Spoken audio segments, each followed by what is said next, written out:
రాజానగరం అనగానే నాకు వచ్చింది, నేను చూసింది జిల్లాలోనే ఆంధ్రప్రదేశ్లోనే అతి ఎక్కువ గంజాయి వ్యాపారం, అతి పెద్ద బెట్టింగ్ ర్యాకెట్లు, 3 ఇళ్లు తీసుకొని మరి ఇక్కడ మనకి బెట్టింగ్ నడుపుతారంట.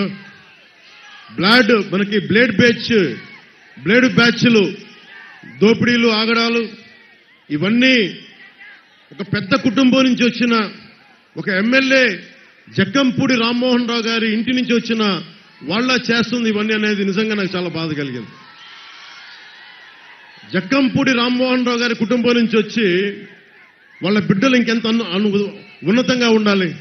వాళ్ళు కూడా బ్లేడ్ బ్యాచ్లు మెయింటైన్ చేసి, గుండా బ్యాచ్లు మెయింటైన్ చేసి, వాళ్ళు కూడా గంజాయిని ఎంకరేజ్ చేసి, వాళ్ళు కూడా ఇసుక స్కాములు చేసి, వాళ్ళు కూడా స్థాయికి చేస్తే మనం ఎవరికి వెళ్తాం?